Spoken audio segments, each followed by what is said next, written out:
ఓం అస్మద్గురుభ్యో నమః. శ్రీమతే రామానుజాయ నమః. అనాఘరతావద్యం బహుగుణపరిణాహి మనసో దుహానం సౌహార్దం పరిచితమివాథాపి గహనం పదానాం సౌభ్రాత్రాదనిమిష నిషేవ్యం శ్రవణయోః త్వమేవ శ్రీర్మహ్యం బహుముఖయ వాణీ విలసితం తర్కత్రయంతమర్మజ్ఞం ప్రబోధనపరాయణం జిజ్ఞాసుజన జీవాతుం శ్రీరంగార్య గురుం భజే. ప్రియ భగవద్బంధువులారా, ధనుర్మాస మహోత్సవంలో నిన్న పర్జన్యుడు వర్షాధి దేవతని ఆహ్వానించి వర్షం ఎలా కురియాలో తెలియజేసి అందులో ఆచార్యతత్వాన్ని తెలియజెప్పి అందరికీ క్షేమం కలగాలని, అందరూ సుభిక్షంగా, అందరికీ వర్షం వల్ల పంటలు పండి అందరూ ఆనందంగా ఉండాలి అని ఈ వ్రతాన్ని గోదాదేవి ప్రారంభం చేసింది. అందరూ కలిసి చేసుకునే వ్రతంగా. ఈరోజు 5వ పాశురం. మాయనై మన్నువడ మధురై మైందనై తూయ పెరునీర్ యమునై తురైవనై ஆயர் குலத்தினில் தோன்றும் மணி விளக்கை தாயை குளம் விளக்கம் செய்த தாமோதரனை தூயோமாய் வந்து நாம் தூமலர் தூவித் தொழுது வாயினால் பாடி மனத்தினால் சிந்திக்க போயப்பிகுதுரும் புகுதுருவானின்றனவும் తీనిల్ తూషాగుం చెప్పేలోరింబావాయ్ అని. ఈరోజు పరమాత్మ తత్వాన్ని, దామోదర నామాన్ని తలుస్తున్నారు మాయనై అంటూ. అయితే మనం వ్రతాన్ని ప్రారంభించాం కదా, ఏ విఘ్నాలు జరగకుండా చక్కగా నిర్వహించుకోగలమా? సందేహాలు కదండి మనకు. ఏదన్నా ఒక పని ప్రారంభిస్తే దాంట్లో బోల్డన్ సందేహాలు. అదేవిధంగా గోపికలకు కూడా సందేహాలు. మనం ప్రారంభించాం కానీ ఎలాంటి ఆటంకం లేకుండా జరుగుతుందో లేదో. శ్రేయాంసి బహు విఘ్నాని అంటారు. ఎవరికైనా సరే ఏ పని ప్రారంభించినా ఆటంకం కలుగుతుందండి. అందుకని కలుగుతుంది అంటారు కదా. ఈ అమ్మాయి కొంచెం చదువుకున్నటువంటి గోపిక. అలా ఏమో మనం అనుకున్నటువంటి కార్యం నెరవేరుతుందో నెరవేరదో, ఈ వ్రతము చక్కగా నిర్వహిస్తామో లేదో చివరి వరకు ఏమో నాకైతే సందేహమే అని మరొక గోపిక. ఇలా ఈరోజు అందరు గోపికలు అమ్మవారితో వారి వారి యొక్క అభిప్రాయాలను వెలిబుచ్చారు. ఇంకొక గోపిక నిందట, శాస్త్రాలు చదువుకున్నటువంటి అమ్మాయి, సాహిత్యము చదివినటువంటి ఒక గోపిక ఏమో భగవంతుని యొక్క అనుగ్రహం మనకు ఉంటుంది, మనం పరమాత్మ యొక్క నామాన్ని కీర్తిస్తున్నాం కదా అని అమ్మ గోదాదేవి తెలియజేసింది. మీరేమి సందేహపడవద్దు అంటే మరొక అమ్మాయి అంది, ఏమో ఎంత భగవన్నామాన్ని చదివినా, ఎంత భగవన్నామాన్ని స్మరించినా, ఎంత భగవన్నామాన్ని శ్రవణము చేసినా మనకు ఉండే పాపరాశి ఉంటుంది కదా, పాపాలు ఉన్నాయి కదా మన వెనకాల, మనం చేసినటువంటి కర్మల వల్ల లభించినటువంటివి, వాటి వల్ల మనం ముందుకు వెళ్తామో వెళ్ళము. గత జన్మలో చేసిన పాపాలు కూడా కొన్ని మన వెంట ఉంటాయటండి. సంచిత పాపములు అంటారు అవి. ఇప్పుడు చేసే పనుల వల్ల వచ్చేటటువంటి పాప రాశి ఉంటుందట, అది ప్రారబ్ధము అంటారు. మళ్ళీ రాబోయే పాపాలు కొన్ని ఎట్లాగూ ఉంటాయట సిద్ధంగా మనకు, అవి ఆగామి అంటారు. ఎందుకు వస్తుంటాయండి? మనం ఏమీ దుష్టబుద్ధితో ఏం పాపం చేయడం లేదు కదా, మన పనులు మనం చేసుకుంటున్నాం కదా. అంటే మనకు తెలియకుండానే మనము చేసేటటువంటి మన పనుల వల్ల కొన్ని ఆటంకాలు కలిగి ఇతర ప్రాణులకు హాని కలిగి ఆ పాపం మనకు వస్తుంది. తెలిసి చేసినా, తెలిసి ముట్టినా, తెలియక ముట్టినా నిప్పు కాల్చియే తీరుతుంది. అదేవిధంగా మనం ఏ పని చేస్తూ ఉన్నా ఇంట్లో మన ఆహారం కోసం మనం ఆహారాన్ని పాకం చేస్తూ ఉన్నా, దానికోసం అని చేసేటటువంటి ఏ మనం కూరగాయలు తరుగుతున్నామండి తెలియకుండా, ఏ వంకాయలో తరుగుతున్నాం, అందులో ఏదో క్రిములు కీటకాలు ఉంటున్నాయా, మనం కావాలని చేయలేదు, అలాంటివన్నీ కూడా మనకు వస్తూ ఉంటాయట. మనం ఇల్లు శుభ్రం చేసుకోవాలని ఇల్లంతా శుభ్రం చేస్తుంటామా, అక్కడక్కడ ఉన్నటువంటి చిన్న చిన్న క్రిములు అవి ఇవి పోతున్నాయా? బొద్దింకలు ఎలుకలు అలాంటి వాటిని ఎట్లా తీసేస్తున్నామా? ఇవన్నీ ఎక్కడికి వెళ్తాయి మన వల్ల? మనకు తెలియకుండా మనం నడిచేటప్పుడు మన కాలు క్రింద ఎన్ని సూక్ష్మ క్రిములు చీమలు లాంటివి పోతున్నాయో, ఇవన్నీ మన చుట్టూ చేరి పాప రాశిగా మారుతుందండి. మనం కావాలని ఇంకా మనం కావాలని చేసిన పాపం ఏమి ఉండదు, ఇలాంటి పాపరాశి ఉంటుంది కదా అని ఒక గోపిక ఆమె యొక్క అభిప్రాయాన్ని వెలిబుచ్చింది. ఇలాంటి పాపాలన్నీ మనకు అడ్డుగా ఉంటే పరమాత్మ సన్నిధికి వెళ్ళలేము. వెళ్ళినా మనం అనుకున్నటువంటి కార్యాన్ని సక్రమంగా నిర్వహించలేమేమో అని సందేహం అనింది. కాదు, మనము మన శ్రీకృష్ణ పరమాత్మ సన్నిధికి వెళ్తాము. పర్జన్య నిన్న వర్షాధిదేవత వర్షం కురిపిస్తాడు. మన స్నాన వ్రతం నిర్విఘ్నంగా జరుగుతుంది. మీరు అనవసరంగా సందేహపడకండి అమ్మవారు చెప్తున్నారు. కొంతమందికి అన్నిటికీ సందేహాలు వస్తాయండి ఎక్కువ. అయితే ముందుగా భగవన్నామాన్ని స్మరించడం, నేను ఈ పని చేస్తున్నానని సంపూర్ణ విశ్వాసం మనం పరమాత్మ యందు ఉంచినప్పుడు మనకు ఎలాంటి ఆటంకాలు జరగవు. మరొక గోపిక చెప్తుంది, లేదు ఆటంకాలు జరగవనే. ఒక కొలనులో ఒక తామర పువ్వు ఉందటండి. అందులోని మకరందాన్ని స్వీకరించాలని ఒక తుమ్మెద వచ్చింది. ఆ తుమ్మెద ఏం చేసి చక్కగా ఆనందంగా మకరందాన్ని అంతా స్వీకరించింది. మత్తెక్కిపోయింది, అది అలాగే ఉండిపోయింది. ఇంతలో సూర్యుడు ఉన్నప్పుడే ఆ కమలం వికసించి ఉంటుంది. సూర్యుడు అస్తమించాడు, కమలము ముకుళించుకుపోయింది. ఎందుకంటే ఇది మకరందాన్ని స్వీకరించి అక్కడే నిద్రపోయింది కనుక ఇంతలో సూర్యుడు అస్తమించాడు, ఈ కమలమేమో ముడుచుకుపోయింది. అయ్యయ్యో ఎంత పని అయింది, ఇందులోనే ఉండిపోయాను, మళ్ళీ సూర్యుడు వస్తే కానీ ఈ పుష్పం వికసించదు అనుకుంది. తర్వాత అనుకుంది, సరేలే రేపు వస్తాడు కదా సూర్య భగవానుడు, అప్పుడు ఈ పుష్పం వికసిస్తుంది, నేను అప్పుడు బయటికి వెళ్తానులే, అప్పటి వరకు ఇందులోనే ఉంటాను. కాలం ఎప్పుడు మనం అనుకున్నట్టుగా ఉండదు. ఇంతలో ఆ చెరువులోనికి ఒక ఏనుగు వచ్చింది. ఆ ఏనుగు ఏం చేసింది, ఇటు అటు తిరిగి ఆ ఉన్నటువంటి ఆ కలువ పువ్వుని తొండంతో బయటపడేసి అప్పుడు వికసిస్తుందా? అయ్యయ్యో ఎంత పని జరిగిపోయింది అని బాధపడుతుంది. అందుకని ఇవన్నిటినీ ఊహించుకుంటూ భయపడకూడదు. జరిగేటటువంటి దానిని చూస్తూ వింటూ మనము ఇలా జరిగిందట అని తెలిసి భయపడరు. ఇలాంటివన్నీ కూడా చెప్పి భగవన్నామాన్ని ఒకదాన్ని స్మరించి మనము మనసులో విశ్వాసం ఉండాలి. పరమాత్మ ఎవరికో నామాన్ని స్మరిస్తేనే ఎంతమందికండి, తాను దగ్గర లేకున్నా కూడా భగవంతుని కంటే కూడా భగవన్నామం చాలా సులభం అట. భగవన్నామము స్మరించడం సులభం. ఇంకా భగవంతుడే కొద్దిగా మనకు అందడు. నామం అందుతుందా లేదా? భగవన్నామం. ద్రౌపదీదేవికి ఆపద సంభవించింది నిండు సభలో. కృష్ణుడు అక్కడ ఉన్నాడా అండి? కృష్ణుడు అక్కడ లేడు, కానీ ప్రార్థించింది, నన్ను రక్షించమని ప్రార్థించింది. ఎక్కడో ఉన్నటువంటి వాడు వలవలనిచ్చాడా? భగవంతుడేమో బంగారపు ముద్ద బంగారం అండి భగవంతుడు. భగవన్నామమేమో ఆభరణం అండి. ఆభరణం ఉంటే హాయిగా ఎప్పుడంటే అప్పుడు ధరిస్తాం, కంఠంలో ధరించి ఉంటాం. ఎంత ముద్ద బంగారమున ఏం చేస్తున్నాం? లోపల దాచడం తప్ప. అందుకని అది భగవన్నామం ఇంత సులభమైంది కనుక మనం భగవన్నామాన్ని ప్రతిరోజు కీర్తిస్తూ పరమాత్మ సన్నిధికి వెళితే ఇలాంటి అవరోధాలన్నీ తొలగిపోతాయి. అనవసరంగా సందేహించకండి అని అమ్మవారందరికీ తెలియజెప్పి, అందుకని ఏం చెప్పారు? సర్వం శ్రీ కృష్ణార్పణమస్తు అనుకోవడము, భగవన్నామాన్ని స్మరించడము. సర్వం శ్రీ కృష్ణార్పణమస్తు అనుకుంటే మనము చేసినటువంటి ప్రతి వ్యాపారము అంటే ప్రతి పని పరమాత్మకి వెళ్తుంది. అప్పుడు మనకు ఉన్నటువంటి దోషాలు ఏమైనా తెలియక చేసిన దోషములన్నీ నశిస్తాయి. ఉదయం లేవగానే చేయమన్నారు. అందుకనే మనకి ఏం చెప్పారండి ముందు నుండి? ఉదయం లేచిన వెంటనే మన ఇంద్రియములన్నీ కూడా భగవన్నామాన్ని స్మరించడానికి, భగవంతుని దర్శించడానికి, భగవద్గీతలను వినడానికే ఉన్నాయని చెప్పుకుంటున్నాం కదా. మనకు నాలుక ఉంది, నోరు ఉంది, జిహ్వ ఉంది. ఏం చేయమన్నారు? ప్రొద్దున లేవగానే హరిహరి అనమన్నారు. 2 అక్షరములు. హరేర్హరతి పాపాని దుష్టచిత్తైరపిస్మృత అనిచ్చయాపి సంస్పృష్టో దహత్తి ఏవహి పావక.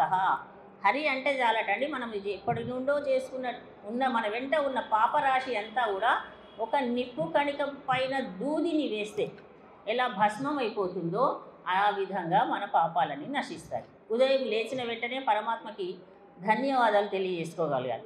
ఆహా, రాత్రి నిద్రించినటువంటి మళ్ళీ నేను లేచి హరినామాన్ని స్మరించేటట్టు చేసావు తండ్రి, నీకు కృతజ్ఞతలు చెప్తున్నామండి. ఎప్పుడన్నా పరమాత్మ కృతజ్ఞతలు మన వస్తువు ఏదో ఒకటి చిన్న వస్తువు కింద పడితే తీసిస్తే వాళ్ళకి చెప్పేస్తాం ధన్యవాదాలు, థ్యాంక్స్ తీసిచ్చావని. కానీ పరమాత్మ మనకి ఎంత ఈ దేహాన్ని ఇచ్చి, ఇంద్రియములను ఇచ్చి, అందులో మంచి బుద్ధిని ఇచ్చి, ఒక చక్కటి గోష్ఠిలో కలిసి ఉండేటటువంటి ఒక దేవాలయాన్ని మన సమీపంలో ఇచ్చి, చక్కని గోష్ఠిలో అన్వయించుకొని ఉండి ఈ తిరుపవై సేవాకాలం కానీ ధనుర్మాస ఉత్సవాలను కానీ జరుపుకోవడం అనేటటువంటి మామూలు విషయం కాదండి. ఇది అందరికీ లభిస్తుందా?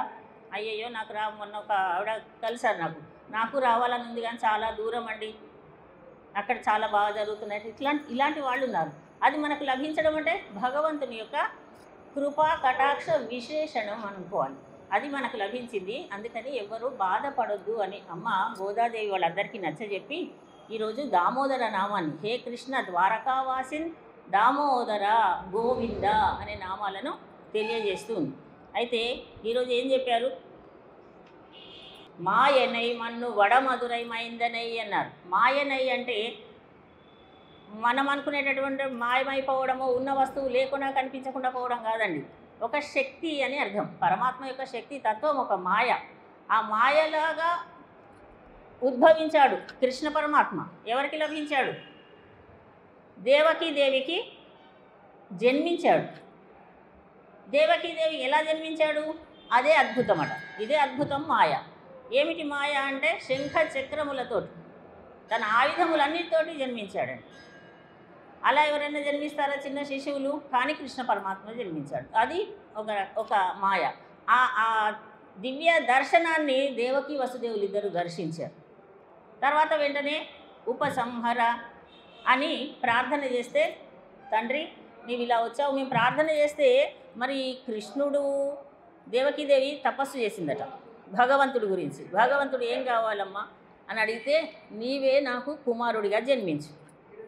మరి నీవే నా కుమారుడిగా జన్మించిన తర్వాత మామూలు శిశువులాగా వస్తే నేను అనుకుంటారో కాదో అని శంఖ చక్రములతోటి సంపూర్ణ ఆయుధాలతోటి జన్మించాడు. దేవికి వసుదేవులు ఇద్దరు కూడా ప్రార్థన చేశారు. అసలు కృష్ణ పరమాత్మ గర్భంలో ఉన్నప్పుడే 12 మాసములు ఉన్నాడండి. గర్భంలో ఉన్నప్పుడే దేవతలందరూ కూడా వచ్చి గర్భస్థుతి చేశారండి. ఎంత అదృష్టవంతురాలండి దేవకీదేవి అని గర్భస్థుతి చేసి ప్రార్థన చేశారు. ఆ జన్మించిన తర్వాత ఉపసంహర అని నమస్కారం చేశారు ఇద్దరు. తల్లిదండ్రుల మాట అప్పుడే విన్నాడండి. కుమారుడు అంటే అర్థం ఏమిటంటే తల్లిదండ్రుల మాట వినువాడు అని. పుత్రుడు అంటే అర్థము మళ్ళీ వేరు. పుత్రుడు అంటే పున్నామ నరకము నుండి తప్పించువాడు. పుత్రులు ఉండాలి, అందుకనే అంటారు. ఎందుకు అంటే తల్లిదండ్రులను పున్నామ నరకం అని ఒకటి ఉంటుందట, దాని నుండి తప్పించువాడు. కుమారుడు అంటే తల్లిదండ్రుల మాటను చెప్పినట్టు వినేవాడు. విన్నాడు. వెంటనే ఉపసంహర అనగానే మామూలు శిశువులాగా అయిపోయిన ఆయన, ఎందుకంటే కంసుడితో చాలా భయము, దుర్మార్గుడు అని చెబితే వెంటనే మామూలు శిశువులాగా మారిపోయాడు. ఎప్పుడు విన్నాడు తల్లిదండ్రుల మాట? పుట్టిన వెంటనే విన్నాడు. మరి రామచంద్రుడు గొప్ప అంటారు. రాముడు ఎప్పుడు విన్నాడు తల్లిదండ్రుల మాట? రాముడికి ఏమో పేరు ఏమని? పితృవాక్య పరిపాలకుడు, పితృవాక్య పరిపాలన దక్షుడు అని రాముడికి పేరు. కృష్ణుడికి ఆ పేరు ఏం రాలేదు. పుట్టిన వెంటనే విన్నాడు కదా తల్లిదండ్రుల మాట. అయినా సరే రాలేదు. కొంతమందికి ఒక్కొక్కసారి ఎన్ని మంచి పనులు చేసినా మంచి పేరు రాదండి.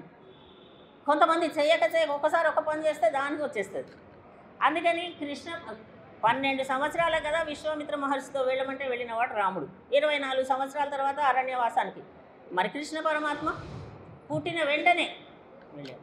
ఇక్కడ కాదు, నేను పుట్టినటువంటి వాడు మధురలో నన్ను యశోదమ్మ దగ్గరికి వ్రేపల్లకు తీసుకువెళ్ళండి అన్నాడు. వసుదేవుడు బుట్టలో ఉంచుకున్నాడు. ప్రయాణమయ్యాడు. అర్ధరాత్రి జన్మించాడు. ఎప్పుడు జన్మించాడు కృష్ణ పరమాత్మ? ఒక చెరసాలలో జన్మించాడు. ఒక ముద్దు లేదు, ఒక ముచ్చట లేదు పాపం దేవకీదేవికి. ఇలా ప్రార్థన చేస్తే అలా జన్మించాడు. మనం ఇలా కోరితే దాన్ని అలాగే ఇస్తాడు పరమాత్మ. నువ్వు మాకు కుమారుడిగా జన్మించు అన్నది అంతే. అందుకని జన్మించాడు. యశోదాదేవి కూడా తపస్సు చేసింది పరమాత్మ గురించి. ఆమె ఏం కోరుకున్నదట? నీ బాల్య చేష్టలన్నీ దర్శించాలి తండ్రి అని కోరుకున్నదట.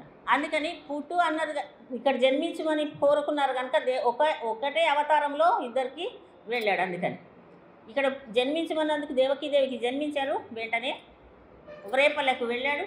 వ్రేపల్లెలో బాల్య చేష్టలన్నీ కూడా యశోదమ్మకు దర్శింపజేశాడు. యమునా నది దారి ఇచ్చింది. బుట్టలో పెట్టుకొని వెళుతూ ఉంటే యమునా నది పొంగి పొంగి వస్తుందట.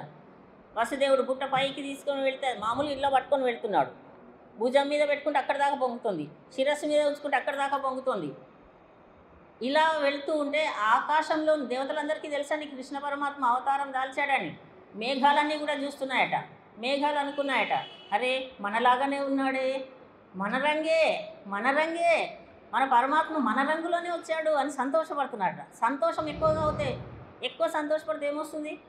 కళ్ళల్లో నీళ్ళు వస్తాయి. ఆనందం ఎక్కువ అవుతే ఆనంద బాష్పాలు రాలేయట, అంటే వర్షం.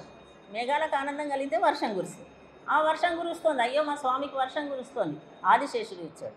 ఆదిశేషుడు వచ్చి పడవను పట్టాడు. అలా పట్టుకొని వెళ్తుంటే అప్పుడు వసుదేవుడికి అర్థమైంది, ఎందుకు అయ్యో నేను దారి ఇస్తాను, ఎలాగైనా ఇస్తాను, కానీ పరమాత్మ పాదాలు నా యమునా నది నుండి వెళుతుంటే నేను తాకి నమస్కరించకపోతే ఎందుకు నా జన్మ అనుకున్నది యమున. అందుకని వసుదేవుడికి అనిపించింది, మళ్ళీ కిందికి దించాడు. పాదాలు కృష్ణ పరమాత్మ ఆ గుట్టలో నుండి ఒక పాదం బయటికి పెట్టే ఉంచాడు.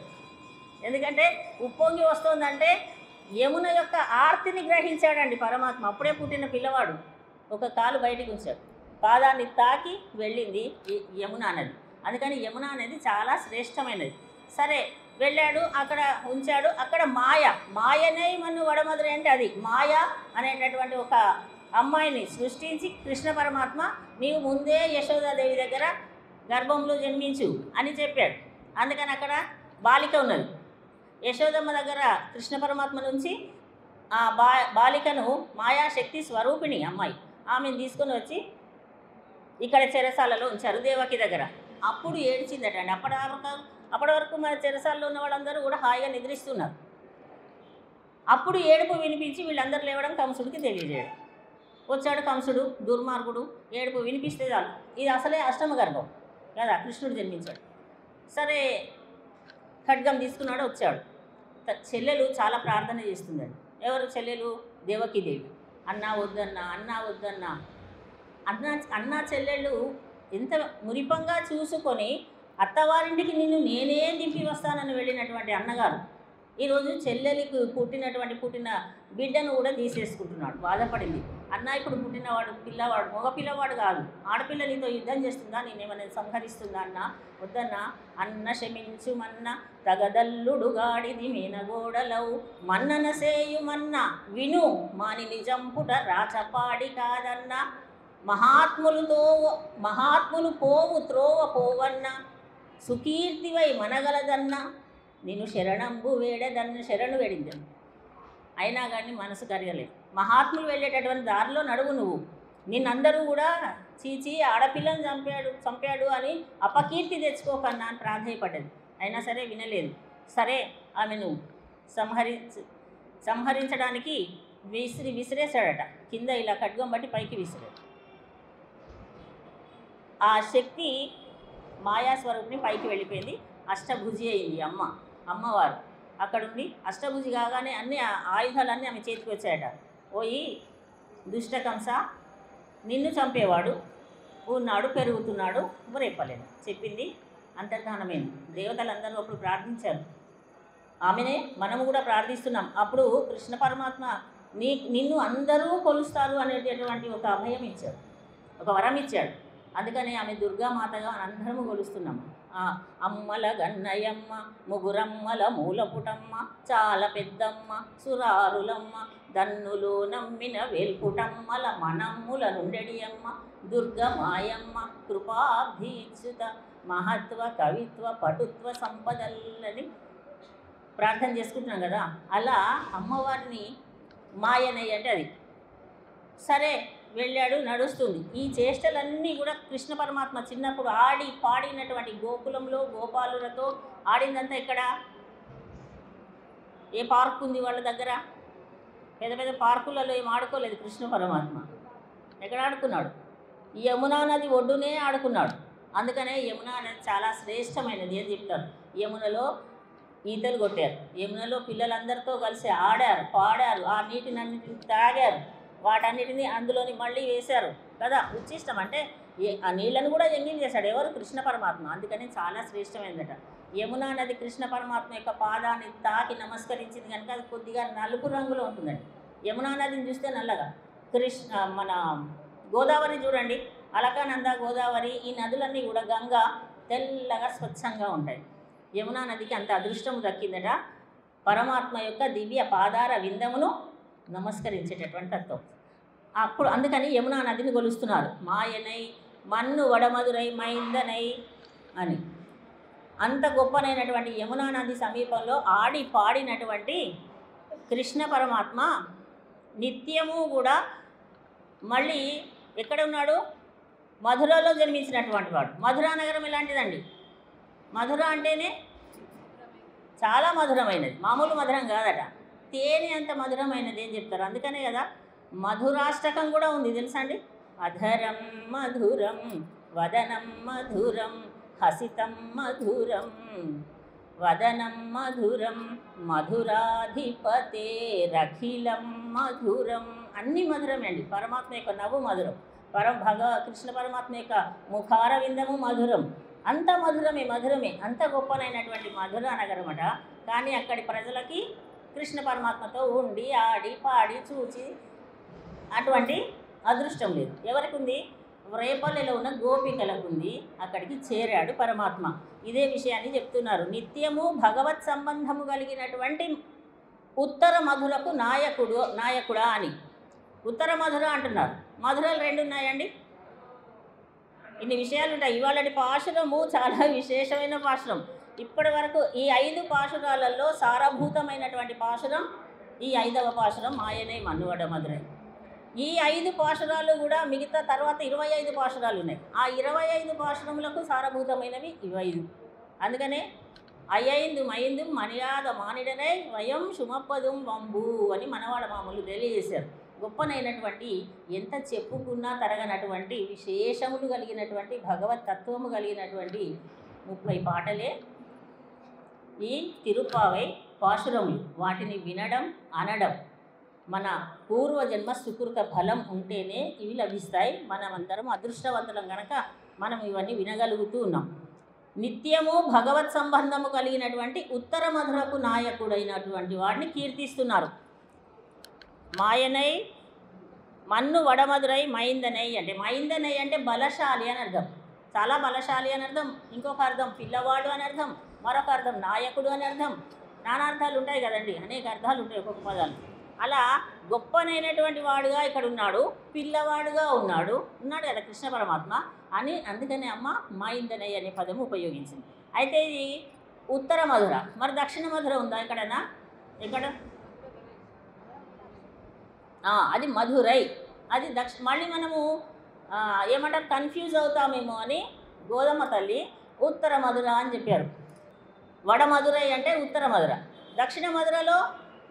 దక్షిణ మధురకి దగ్గరలో ఉన్నటువంటి శ్రీవిల్లిపుత్తూరులో అమ్మ ఆండాళ్ తల్లి అక్కడ ఉద్భవించింది. కృష్ణ పరమాత్మ అంతా ఉత్తర మధురలో. అందుకే బాధపడుతుంది, అయ్యయ్యో నేనేమో ఈ చివర, పరమాత్మనేమో ఆ చివర, నేను ఇలా వెళ్ళి కనీసము కృష్ణ పరమాత్మ ఆడినటువంటి యమునా నది తీరంని దర్శిద్దాము, యమున ఒడ్డున ఉన్నటువంటి ఆ ఇసుక రేణువులను తాకేటటువంటి అదృష్టం కూడా లేదు. అక్కడ గోవర్ధన పర్వతాన్ని ఎత్తిన గోవర్ధనం కూడా, అక్కడ పర్వతం కూడా ఉంది, దానిని చూసే అదృష్టం కూడా నాకు లేకపాయని ఏం చేస్తుందమ్మ? భావనలో తాను భావన చేసి గోపికలాగా ఆ మధురలో అక్కడే ఉన్నట్టుగా, గోకులంలో ఉన్నట్టుగా చేస్తూ ఈ వ్రతాన్ని అంతా ఎక్కడ చేస్తుంది? శ్రీవిల్లిపుత్తూరులో ఆచరిస్తున్నటువంటి వ్రతం. అయితే అందుకనే అయోధ్య, మధుర, మాయ, కాశీ, కాంచీ, అవంతిక, వైశాలి, ద్వారికా, ధ్యేయ, పురి, తక్షశిలాగయ ఇవన్నీ మనకు శ్రేష్టమైనటువంటి నగరాలుగా తెలియజేస్తారు. పరమాత్మకు సంబంధం ఉన్నటువంటివి మన భారతదేశం అంతటా ఉన్నటువంటి నగరాలన్నీ చాలా శ్రేష్టమైనవి. మధుర నామ నగరి పుణ్య పాపహరి శుభ అంటారు. మధుర ఎంత గొప్పదో తెలియజేస్తారండి మధుర. అందుకే మధుర అష్టకమే వచ్చింది. మధుర నామ నగరి పుణ్య పాపహరి శుభ. మధురా నగరము శుభములనిచ్చేది, పాపములను తొలగించి వేసేది. ఎందుకంత గొప్పదైందండి మధురా నగరం అంటే? యస్యాం జాతో జగన్నాథ, అక్కడ జగన్నాథుడు ఉద్భవించాడండి. అందుకని మధురా నగరం అంత శ్రేష్టమైనది. ఎవరండి జగన్నాథుడు? సాక్షాత్ విష్ణు సనాతన. పూర్వము నుండి ఉన్నటువంటి శ్రీ మహావిష్ణువే శ్రీకృష్ణ పరమాత్మగా అతడే జగన్నాథుడిగా ఆవిర్భవించాడు కనుక మధుర నగరం అంత గొప్పదైంది అని తెలియజేస్తారు. తూయ పెరునీర్ యమునై తురైవనే అంటే పరిశుద్ధమైనటువంటి అగాధములైనటువంటి జలములు కలిగినటువంటి యమునా తీరములో విహరించేవాడా అని సంబోధిస్తున్నారు. యమునా నది చాలా లోతైనది, పరిశుద్ధమైనది. అక్కడ ఆడి పాడినటువంటి కృష్ణ పరమాత్మను కీర్తిస్తూ ఉన్నారు. ఆ ఎర్కులత్తె నిల్తోన్రుం మణి విళక్కై, అంతేకాదు గోపవంశంలో ఆవిర్భవించాడు. గోపవంశంలో అట కృష్ణ పరమాత్మ ఇక్కడికి ఇచ్చేసిన తర్వాత ప్రకాశించిన మణిదీపం, ఎప్పుడు దీపము వెలుగుతూనే ఉంది, ప్రకాశిస్తూనే ఉంది. అటువంటి దీపము వలె ప్రకాశిస్తున్నటువంటి మణిదీపంలాగా ప్రకాశిస్తున్న కృష్ణ పరమాత్మని కీర్తిస్తున్నారు. తాయే ఇకుడల్ విళక్కం చేయద దామోదరనై, ఈనాటి నామం దామోదర. అయితే తల్లి అయినటువంటి యశోదాదేవి గర్భాన్ని ప్రకాశింపజేశాడు. యశోదాదేవి గర్భాన్ని, యశోదాదేవి ఏమనుకుంటుంది, నాకే పుట్టినటువంటి పిల్లవాడు అనుకుంటుందండి. యశోదాదేవి గర్భాన్ని కూడా నీవు ప్రకాశింపజేసినటువంటి వాడివి అని కీర్తిస్తున్నారు. దామోదర నామంతో కీర్తిస్తున్నారు. దామోదరుడు అంటే మరొక విశేషం, పొట్ట చుట్టూ తాడుతో బంధించబడినటువంటి వాడు, కట్టు వేయబడిన వాడు. ఒక కట్టుగా దానికి ముళ్ళు ముళ్ళు ముళ్ళు ముళ్ళు ముళ్ళు ఉన్నాయట తాడుకన్నీ. అందడం లేదని యశోదమ్మ మళ్ళీ మళ్ళీ తాళ్ళు వేసింది కదా, అటువంటి ముళ్ళతో పొట్టనంతా కూడా కడుతూ ఉంటే ఎందుకు ఇంత పెద్దడు సరిపోవడం లేదట. ఎందుకు సరిపోవడం లేదు, ఎట్లా సరిపోతుంది? బొజ్జలో ఏమున్నాయి? వెన్న మిగడ పాలు పెరుగుంటేనా? 14 భువన భాండములు. అప్పుడు మన్ను తిన్నావని నోరు తెరవమంటే చూపించాడు కదా. యశోదాదేవి మూర్ఛపోయింది. కలయో వైష్ణవ మాయయో ఇతర సంకల్పార్థమో సత్యమో తల పన్నేరకయున్నదాననో యశోదాదేవిగానో. బాలకుడు ఎంతున్నాడండి బాలకుడు? ఈతని ముఖస్తంభై అజాండంబు ప్రజ్వలమయ్యుండుటకేమి హేతువు? మహాశ్చర్యంబు అంటుంది. మహాశ్చర్యంబు చింతింపగన్, ఏ పిల్లలు చేయనటువంటి ఘనకార్యములు చేశాడు. ఇది గొప్పనైనటువంటి మాయ. కృష్ణ పరమాత్మ ఎంతమందికి చూపించాడు, విశ్వరూపాన్ని కూడా చూపించినట్టు యశోదాదేవికి. అటువంటి ఆ స్వామిని దామోదరుడుగా అంత గొప్పవాడిని, పరిపూర్ణుడు, పరంధాముడు, శ్రీమన్నారాయణుడు, వైకుంఠవాసుడు అయినటువంటి విష్ణుమూర్తి అయినటువంటి శ్రీకృష్ణ పరమాత్మను ఒక గొల్ల వనిత, ఎవరు? యశోదమ్మ ఏం చేసింది? తాడుతో బంధించింది. ఇంత అల్లరి పనులు చేస్తావా? గోపికలు వచ్చి ప్రతిరోజు తెలియజేస్తున్నారు, మేము ఉండాలా వెళ్ళిపోవాలా అంటున్నారు. ఓయమ్మ నీ కుమారుడు మా ఇళ్లను పాలు పెరుగు మననివ్వడమ్మా, మన ఇంట్లో లేవారా? పాలు పెరుగు లేవా? నీకు రోజు పెట్టడం లేదా? కర్ర ఉంచుకొని వెతికి పట్టుకొని తాడుతో రోకలికి బంధిద్దామంటే ఆ ముళ్ళు కలిగినటువంటి తాడును ఆ 14 భువన భాండాలు ఉన్నందుకు కొద్దిగా అటువంటి స్థితిని చూపించాడు పరమాత్మ సులభుడై వచ్చి. అందుకని అట్లా కట్టి వెళ్ళిపోయింది. నేను పని చేసుకుంటానని యశోదమ్మ. ఆ ముడులన్నీ కూడా గట్టిగా కట్టడం వల్ల పొట్టకంతా కూడా మచ్చలు ఏర్పడ్డాయి. ఆ మచ్చకు దామోదరం అని పేరు. దామోదరుడు అంటే అందుకనే కార్తీక మాసం అంతా దామోదర మాసం. దామోదరుడు అని పేరును సంపాదించుకున్నాడు. అలా యశోదాదేవి ఎంత అదృష్టవంతురాలో అని అంటారు మన నమ్మాళ్ళు వాళ్ళు కూడా. ఒక గోపిక చెంత ఉండి సులభుడై వచ్చి పరమాత్మ కోసం ఋషులు, మహర్షులు, మహానుభావులు, భక్తులందరూ కూడా వేచి చూస్తున్నారు. స్వామి యొక్క దర్శనం ఎప్పుడు లభిస్తుందా? కానీ ఇక్కడ రేపల్లెలో యశోదమ్మకు ఒక గోప వనితకు ఇంటి ముందు రోటికి గట్టి వేయబడ్డావా, ఎంత సులభమయ్యావయ్యా అని ప్రార్థన చేస్తారు. అందుకనే చిక్కడు ఎవరికి దొరకడు. చిక్కడు సిరికౌగిలిలో చిక్కడు సనకాది యోగి చిత్తాబ్జములను చిక్కడు శృతిలతి కావాలి. వేదాలకి అందలేదంటారు స్వామి. చిక్కడు శృతిలతి కావాలా, చిక్కేనా తడు చేతన్ తల్లి చేతన్ రోలన్. అలా చిక్కిపోయాడండి, రోటికి కట్టివేయబడ్డాడండి యశోదమ్మకి దొరికి అని. తూయో మాయి వందునాం తూమలర్ తూవింతు అంటూ తర్వాత అటువంటి దామోదరుడు నామాన్ని తలిచి మనము పుష్ప అర్చన చేద్దామని తెలియజేస్తున్నారండి. ఇవాళ పుష్పార్చన చేద్దాం. ఈ రెండు లైన్లు మన కోసం. ఏం చేయాలరా? తూయో మాయి వందునాం తూమలర్ తూవిత్తొజుదు. మనం పరిశుద్ధులమై రావాలి. కోవెలకు వస్తున్నామంటే ఎలా రావాలి? మనసులో వాళ్ళ మీద కోపం, వీళ్ళ మీద కోపం, ఇంట్లో పని కాలేదని అవన్నీ ఇక్కడ తెచ్చుకోవద్దు కదా. పరిశుద్ధులమై రావాలి. శరీరాన్ని శుభ్రం చేసుకుంటున్నాము, మనసును కూడా శుభ్రం చేసుకొని. మనసు ఎప్పుడు శుభ్రం అవుతుంది? భగవన్నామం ఎప్పుడైతే మనసులో తలుస్తామో అప్పుడే మనస్సు శుభ్రం అవుతుంది. మానసిక శుభ్రత కూడా చాలా అవసరము. మనం ఖాళీగా ఉన్నప్పుడు ఒక్కసారి ఆలోచించుకోవాలి. మనస్సులో ఏదో ఆలోచన చేస్తున్నాం, ఈ ఆలోచనలు వద్దు, కృష్ణ గోవింద దామోదర, ఇవాళ దామోదర నామం అట, అదే రావాలి. అలా ఉన్నప్పుడు మనస్సు పరిశుద్ధం అవుతుంది. ఈ పరిశుద్ధమైన మనస్సుతో పుష్పములను సమర్పించాలి అనే విషయాన్ని తెలియజేశారు. మిగతా అది రేపు చెప్పుకుందాం. ఇవాళ సమయం అయింది కనుక, విశేషాలు ఎక్కువగా ఉన్నటువంటి విశేషమైన పాశురము కనుక హడావిడిగా చెప్పుకోకుండా మిగతాది రేపు తెలియజేసుకుందాం. పాశురాన్ని ఒకసారి అనుసంధానం చేసుకొని తర్వాత కార్యక్రమంలోకి వెళ్దాం. மாயனை மண்ணு வடமதுரை மைந்தனை தூய பெருநீர் யமுனை துறைவனை ஆயர் குலத்தினில் தோன்றும் மணிவிளக்கை தாயை குலம் விளக்கம் செய்த தாமோதரனை தூயோமாய் வந்து நாம் தூமலர் தூவித்தொழுதோ வாயினால் பாடி மனத்தினால் சிந்திக்கா போயப்பியோதுரும் புகுதுருவா நின்றனவும் தீயினில் தூஷாவும் செப்பேலோரெம்பாவாய்.